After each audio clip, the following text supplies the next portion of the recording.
अस्सलामुअलैकुम।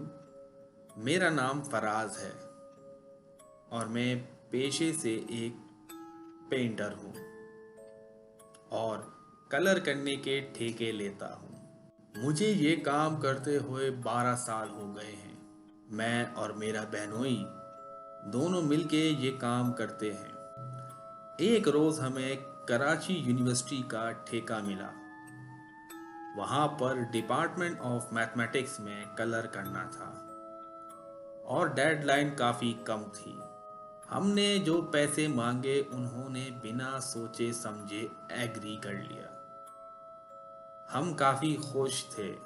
कुछ दिनों का छोटा सा काम है और पैसे बहुत अच्छे मिल रहे हैं, तो हमने काम शुरू कर दिया। लेकिन एक मसला ये था कि हमें काम शाम के वक्त शुरू करना होता था, क्योंकि क्लासेस ऑफ होने के बाद ही हम काम कर सकते थे। लिहाजा हमने काम शुरू करा और पहले दिन सब कुछ ठीक रहा। दूसरे दिन काम कर रहे थे तो मेरा पार्टनर ने मुझे कहा कि कलर एंड हो रहा है, मैं लेकर आता हूँ, जब तक तुम ये रूम फाइनल कर दो। मैंने कहा ठीक है और मैं अपने काम में लगा रहा। मैंने मोबाइल में तिलावत लगाई हुई थी।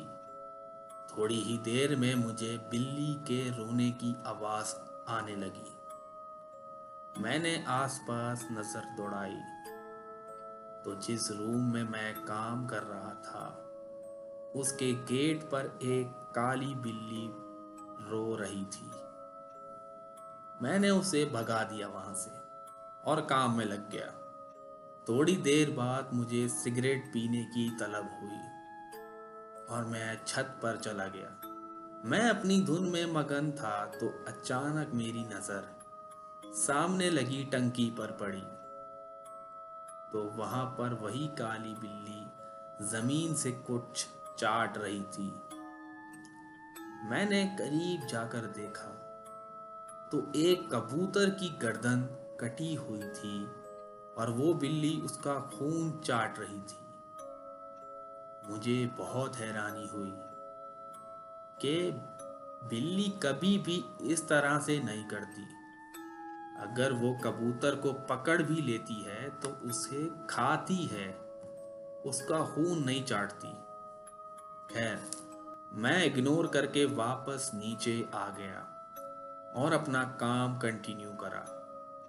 तो अब मुझे रोने की आवाज़ दोबारा आने लगी, लेकिन इस बार बिल्ली की नहीं बल्कि एक लड़की की रोने की आवाज़ बहुत करीब से आ रही थी। तो मैंने पीछे पलट कर देखा तो मेरी अपोजिट दीवार पर एक लड़की पीछे मुंह करके रो रही थी। उसके रोने में बहुत दर्द था और वो सिसकियां ले रही थी।